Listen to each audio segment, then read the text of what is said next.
देखिए class 9th में आपके एक चैप्टर का नाम है ध्वनि, जो चैप्टर नंबर 12 है आपका, उसमें देखेंगे हम। और इसके पिछले वाले वीडियो में हमने करवा दिया है आप लोगों को ना, उसको देख लीजिएगा। ये अगला जो है वीडियो है ध्वनि के अभिलक्षण, आपके चैप्टर में दिया गया है। तो ध्वनि के अभिलक्षण होते क्या है वो हम देख लेते हैं। तो ध्वनि के आयाम, आयाम क्या है भी बताया जाएगा। ध्वनि के आयाम, आवृत्ति तथा वेग को ध्वनि के अभिलक्षण कहते हैं। जैसे आपके पेपर में आ जाएगा ध्वनि के अभिलक्षण क्या है, तो आप ध्वनि के अभिलक्षण में लिखेंगे आयाम, आवृत्ति और वेग को ही ध्वनि के अभिलक्षण कहते हैं। और आयाम, आवृत्ति और वेग के बारे में आपको डिफिनेशन देना भी पड़ेगा, ठीक है, जब अभिलक्षण आपसे पूछ लेगा। तो आयाम में देखेंगे एम्पलीट्यूड होता है इंग्लिश में। आयाम क्या होता है? किसी माध्यम में तरंग, माध्यम का होना जरूरी है, आयाम में भी, ध्वनि में भी, वेग में। किसी माध्यम में तरंग संचरित होने पर माध्यम का कंपन करता हुआ कोई भी कण अपनी साम्यावस्था के दोनों ओर अधिक से अधिक विस्थापित हो जाता है। दोनों ओर जितना अधिक से अधिक विस्थापित हो जाएगा, जितना स्थिति लेगा, जगह ले लेगा दोनों साइड, उस दूरी को ही तरंग का आयाम कहते हैं ना। ये विज्ञान की भाषा में आप उसको छोटा कर सकते हैं, कोई दिक्कत नहीं, ठीक है। तो छोटा कैसे करेंगे? जब कोई कण अपनी साम्यावस्था के दोनों ओर जितना अधिक से अधिक स्थान विस्थापित कर लेता है, उस दूरी को, उस तरंग को आयाम कहते हैं, ठीक है। तो आप ऐसे भी लिख सकते हैं, लेकिन ये आपकी किताबी भाषा है, विज्ञान की भाषा है, बताने के लिए है। आपको नहीं आ रहा है, समस्या हो रही, तो आप ऐसे भी लिख सकते हैं, ठीक है। अब आवर्तकाल में चलेंगे, जो टाइम पीरियड है। किसी माध्यम में तरंग संचरित होने पर, ये देखिए ये तीनों में मिल रहा है, कॉमन है।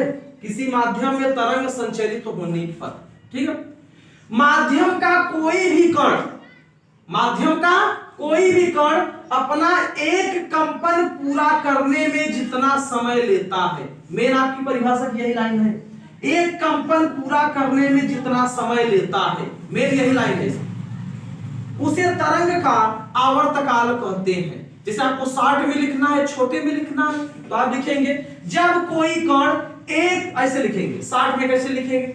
जब कोई कण एक कंपन पूरा करने में जितना समय लेता है, एक कंपन पूरा करने में जितना समय लेता है, आवर्तकाल कहलाता है।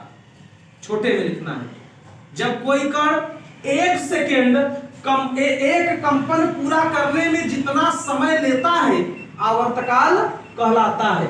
इसे कैपिटल टी से व्यक्त करते हैं, ठीक है, क्योंकि टाइम पीरियड है, टी है, कैपिटल टी हो जाएगा। आवृत्ति फ्रीक्वेंसी में चलेंगे।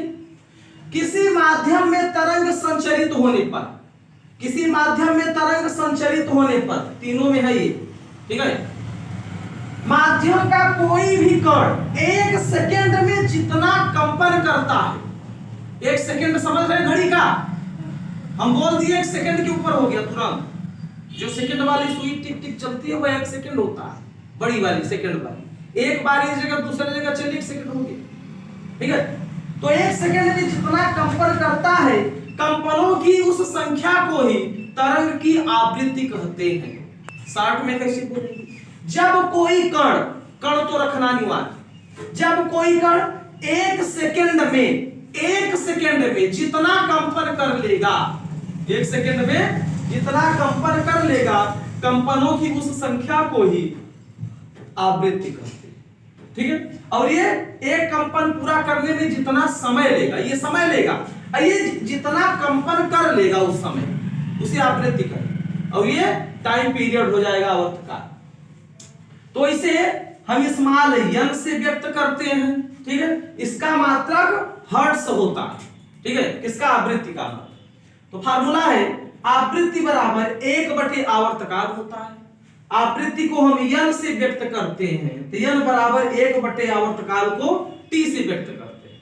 तो कभी कभी आपसे टी दे देता है, यन पूछ लेगा, या यन दिया रहेगा टी पूछ लेगा, ठीक है, इसी बेस पे ये होगा।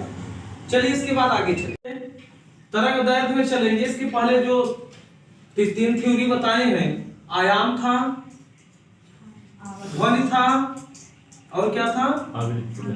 आवर्तकाल। हाँ। ठीक है, तो उसको पढ़ लीजिए तीनों, उसके बाद ये दोनों देख लीजिए, फिर ये कंप्लीट हो जाएगा, इसके बाद न्यूमेरिकल चलेगी। तरंग दैर्ध्य में देखेंगे, तरंग दैर्ध्य को कहते हैं वेवलेंथ।